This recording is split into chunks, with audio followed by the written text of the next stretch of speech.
Right ఇక details చూస్తే bomb బెదిరింపులతో దేశ రాజధాని ఉలిక్కిపడింది.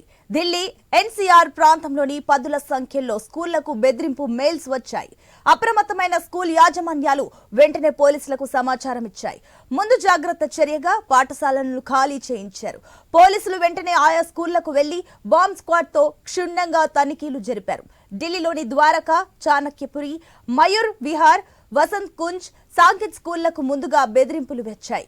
ఆ తర్వాత రాజధానితో పాటు నోయిడాలోని దాదాపు 80కి పైగా పాఠశాలలకు బెదిరింపు ఈమెయిల్ వచ్చినట్లు అధికారులు వెల్లడించారు. కొన్ని స్కూళ్లలో ఈ రోజు పరీక్షలు జరుగుతున్నాయి. బెదిరింపుల నేపథ్యంలో వాటిని మధ్యలోనే ఆపి విద్యార్థులను ఇంటికి పంపించారు. తల్లిదండ్రులకు సమాచారం ఇవ్వడంతో వెంటనే వారు ఆయా స్కూళ్లకు చేరుకొని పిల్లలను తీసుకువెళ్లారు.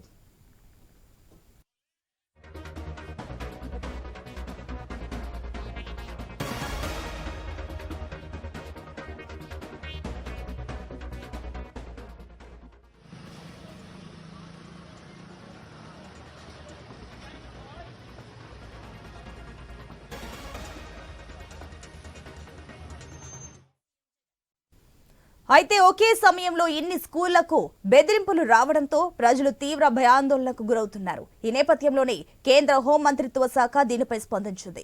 ఈ బెదిరింపు మెయిల్స్ ఫేక్ అనిపిస్తున్నాయని, ప్రజలెవరూ కంగారు పడొద్దని పోలీసులు, భద్రతా ఏజెన్సీలు తనిఖీలు చేపడుతున్నాయని హోంశాఖ వెల్లడించింది.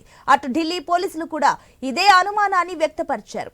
తనిఖీల్లో ఇప్పటి వరకు ఎలాంటి అనుమానాస్పద వస్తువులు, పేలుడు పదార్థాలు లభించలేదని తెలిపారు. అవి నకిలీ బెదిరింపులే అయి ఉంటాయని పేర్కొన్నారు. మెయిల్ ఎక్కడి నుంచి వచ్చిందో తెలుసుకునేందుకు ప్రయత్నిస్తున్నామన్నారు. ఈ మెయిల్ ఐపీ అడ్రస్లను బట్టి విదేశాల నుంచి దీన్ని పంపించినట్లు ప్రాథమిక దర్యాప్తులో తేలింది. ఒకే వ్యక్తి నుంచి ఈ బెదిరింపులు వచ్చి ఉంటాయని పోలీసులు అనుమానిస్తున్నారు.